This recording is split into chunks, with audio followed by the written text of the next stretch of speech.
What's up, Sports Wars? It's Jeremy coming to you with another video, and today we are talking about Jonathan Isaac of the Orlando Magic because he was the only person to stand for the national anthem. He also did not wear a BLM shirt, and that upset many people in the far left-wing sports media, which is pretty much what sports media is today. It's all about politics and social messaging. It's not actually about sports anymore. So in 2020, it's actually brave, legitimately brave, to stand for the national anthem. It's also controversial, apparently, to the far left-wing sports media. But Jonathan Isaac's jersey has now become the second best-selling jersey behind LeBron James. And it says, after his refusal to kneel for the anthem. You see that headline? After his refusal to kneel.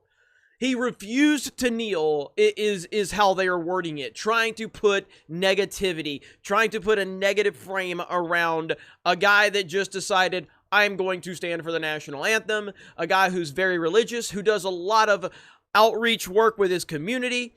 Oh no, he refused to kneel. No, maybe he just has his own mind and he thinks for himself.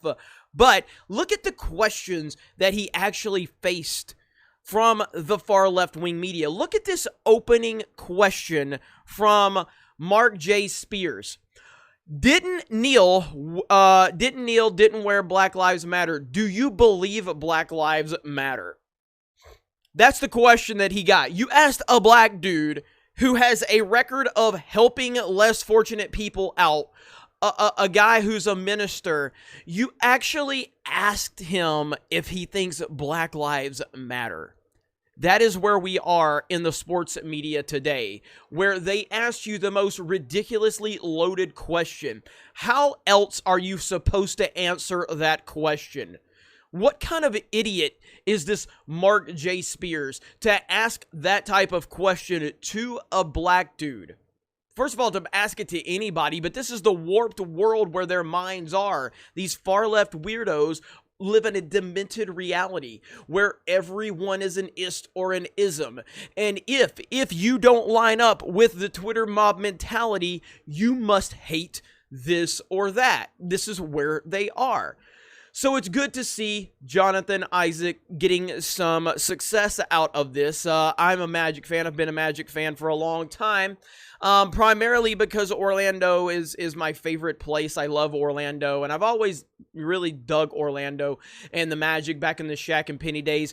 When Dwight Howard was there, it was really hard to cheer for Orlando, really hard to cheer for them, because Dwight Howard is such an insufferable human being, and he's such a douchebag. But you know, it's good that we have one player right now that actually has, you know, some balls and thinks for himself.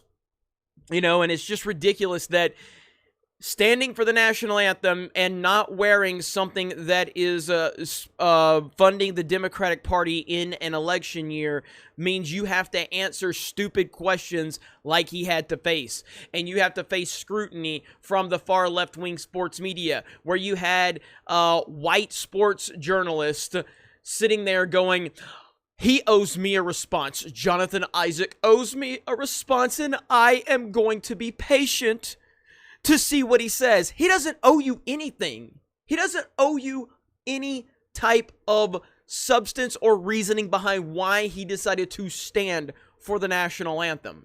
And he's a really nice guy. He's a good guy.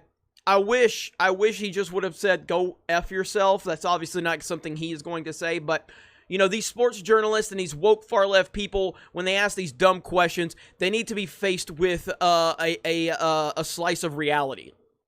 Because they don't live in reality. They live in this demented, weird Twitter world where Twitter is real life to them. Everything that happens on Twitter is real life. And to ask him the question, do Black Lives not matter? What the hell? That has got to be one of the dumbest things I have ever heard a journalist ask. And trust me, we live in a time where that is actually a statement. Because saying that that's one of the dumbest things a journalist said says a lot. Because journalists say a lot of stupid things. But anyway, congrats to him. And hopefully we'll get more players that, again, I just, it's so weird that we live in a time where it's actually a brave thing to stand for the national anthem. I'm sure we're going to face more of this nonsense when we get to the NFL season. Drew Brees is continuing to run his mouth even more about the whole the whole nonsense that happened a few months ago, where LeBron James and all of the woke SJWs in the NBA and NFL decided to be fake offended because Drew Brees had an opinion and said what they didn't think he should have said.